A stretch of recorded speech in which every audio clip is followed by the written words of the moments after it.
Murder की अगर हम बात करें तो सऊदी अरब के अंदर ये काफी कम देखने को मिलता था, लेकिन पिछले एक साल की अगर हम बात करें तो हर दूसरे या तीसरे दिन में हमारे पास में एक मर्डर की खबर आती है और उसके कातिल का सर कलम सऊदी अरब के अंदर किया जाता है। अस्सलाम वालेकुम, मैं हूं ताहा नसीम, आप देख रहे हैं TN अरब हिंदी न्यूज।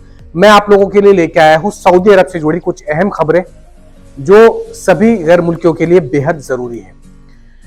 क्या सऊदी अरब गाजा पट्टी के अंदर सीज फायर करने में कामयाब होगा, इसको लेकर एक बड़ी जानकारी आ रही है और सऊदी अरब के अंदर किन तरीकों से जो है क्राइम रेशियो बढ़ रहा है, इसके बारे में भी बात करेंगे। तो सभी खबरों के बारे में विस्तार से बात करेंगे। आप लोगों से गुजारिश है वीडियो में शुरू से लेकर आखिर तक बने रहें ताकि सही जानकारी आपको मिल पाए, और चैनल पर नए हैं तो चैनल को सब्सक्राइब करना ना भूलें। तो चलिए खबरों की शुरुआत करते हैं। पहली खबर हमारे पास में आ रही है सऊदी न्यूज एजेंसी SPA की तरफ से। सऊदी अरब के अंदर एक रिजोल्यूशन चलाया जा रहा है जिसमें यूनाइटेड नेशंस के अंदर जितने भी देश आते हैं और जो बड़े बड़े मिनिस्टर आते हैं वे सब इसमें हिस्सा लेंगे।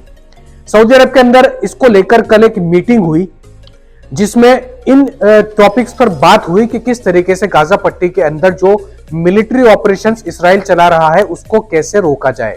हमास के साथ में जो मिलिट्री ऑपरेशन चल रहे हैं, जो जंग चल रही है इसराइल की, उस पर कैसे रोक लगाई जाए और कैसे सिविलियंस की जो जान है उसको बचा सके, इसको लेकर घंटों तक सऊदी अरब के अंदर मीटिंग चली है। और अब अंदाजा ये लगाया जा रहा है कि ये जो रेजोल्यूशन सऊदी अरब की तरफ से लाया गया है, चलाया गया है, इसमें कामयाबी मिल सकती है और फौरी तौर पर जो है गाजा पट्टी के अंदर सीज फायर होने की उम्मीद लगाई जा रही है।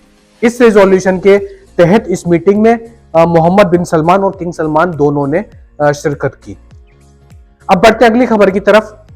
सऊदी अरब के अंदर मर्डर का रेशियो बढ़ रहा है। रियाद का यह मामला सामने आ रहा है। हमारे पास में ये खबर आ रही है मिनिस्ट्री ऑफ इंटीरियर की तरफ से।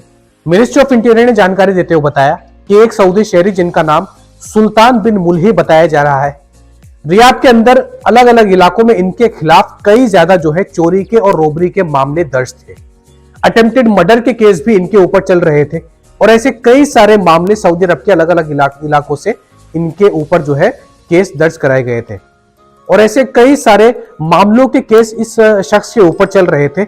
आखिरकार इसको रियाद पुलिस ने गिरफ्तार किया, पकड़ा और इसके ऊपर जितने भी रॉबरी के, अटेम्प्टेड मर्डर के केस थे वे सारे प्रूव हो गए।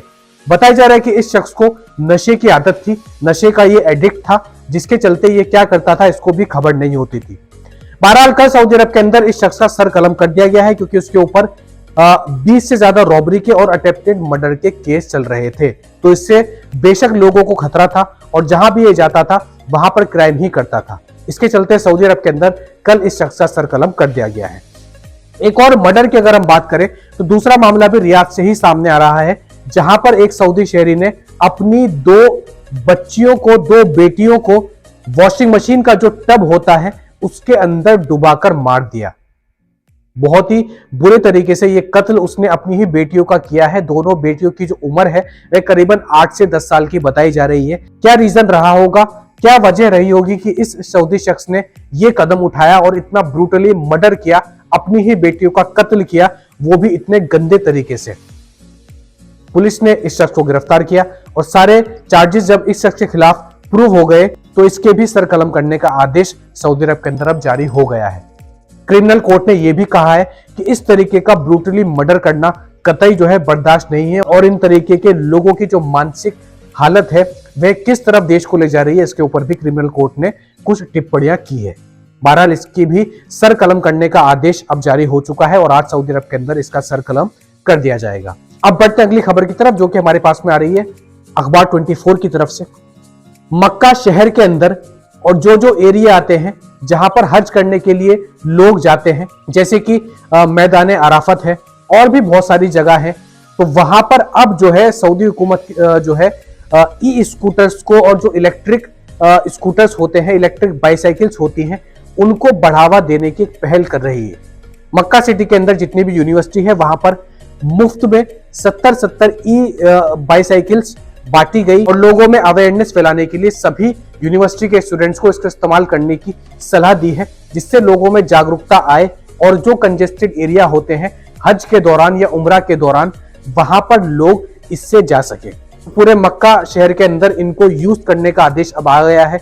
इससे पहले ये अलाउड नहीं था, इस वजह से लोग इसका इस्तेमाल नहीं करते थे हज की जगहों पर या मक्का शहर के अंदर। अब लेकिन इसका इस्तेमाल कोई भी कर सकता है सऊदी अरब के अंदर, और इससे उनको आसानी होगी, क्योंकि बहुत चलना पड़ता है हज के दौरान और उम्रा के दौरान। तो ई बाईसाइकिल्स का और ई स्कूटर्स का इस्तेमाल करके वे मक्का शहर के अंदर घूम सकता है। अगली खबर हमारे पास में आ रही है गल्फ टाइम्स न्यूज़पेपर की तरफ से।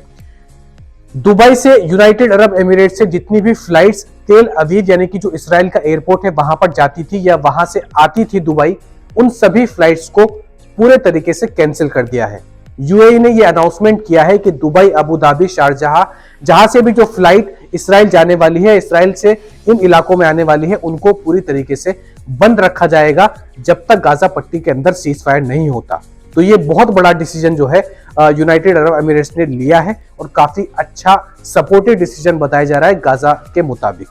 तो सारी flights Dubai, Sharjah, Abu Dhabi से अब कैंसिल कर दी गई हैं जब तक ये रिजॉल्व नहीं होता है। तो ये थी आज के कुछ खास और अहम खबरें सऊदी अरब से जुड़ी हुई। ऐसी खबरें मैं आप लोगों तक लेके आता हूं। इसके अलावा सऊदी अरब के अंदर कोई भी नया कानून आता है गैर मुल्की वर्करों के लिए, उसकी अपडेट सबसे पहले मैं आप लोगों तक पहुंचाता हूं। हमसे जुड़े रहने के लिए हमारे चैनल को सब्सक्राइब करना ना भूलें और साथ ही बेल आइकन दबा दें ताकि मेरी वीडियो सबसे पहले आप लोगों तक पहुंच सके। मैं ताहा नसीम अब आपसे इजाजत चाहता हूं। इंशाल्लाह कल आपसे फिर मुलाकात होगी नई और ताज़ा खबरों के साथ। तब तक अपना ख्याल रखें।